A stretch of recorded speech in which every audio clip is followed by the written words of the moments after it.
My name is Billy Croston, and for the war of audiobooks and literary books, I choose audiobooks. My name is Sierra Rohde, and I prefer physical books over audiobooks.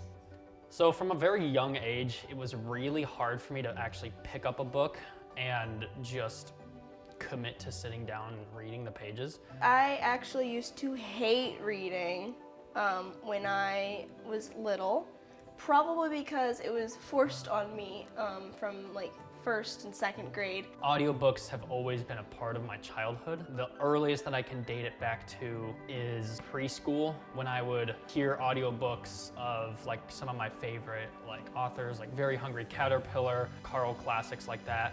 I would hear those and I would be like, wow, what is this? I'm having the story read to me. And then by the time fourth grade came, all my friends were raving about Harry Potter, and I read it and I fell in love with reading, and since then I've just been devouring books like crazy. I like the feeling of like an actual book in my hands. Then I could turn the pages, and then also it's easier to reference in a physical book where the map is. It just gives me kind of an inside look into that universe.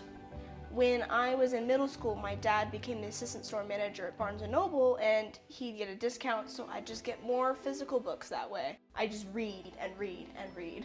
And it gives my bedroom that literary aesthetic that I'm looking for.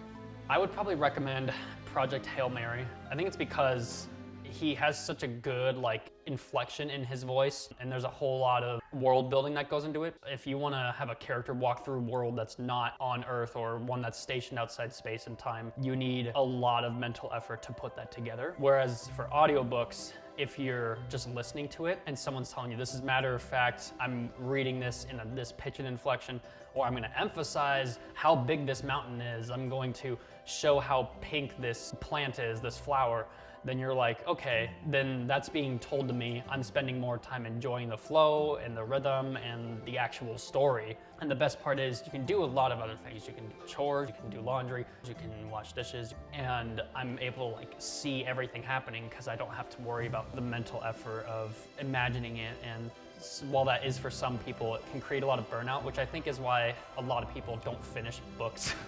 They get halfway through and they get bored. It's the fact that I can just stop whatever's going on in today's world and just dive into a different world and just feel their universe. Go on the adventure with the main character, and then the elements of magic just make everything better. I wish magic was real, and so reading books helps me feel that it's real. It brings back that age-old tradition of just excitedly telling someone a story.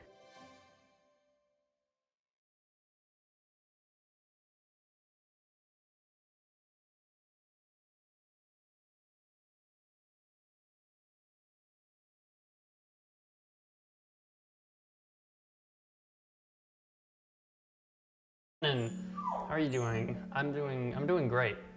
Kyle is gonna raise a fuss about me being in your video. He's gonna be like, yeah, an advanced student help you. Well, I say, get down off your one wheel and come fight me like a real man.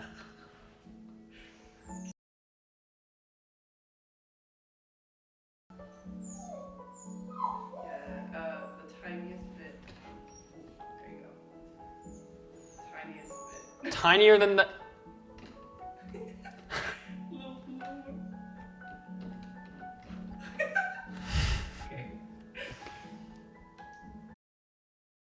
Okay. Fantasy. Audiobooks.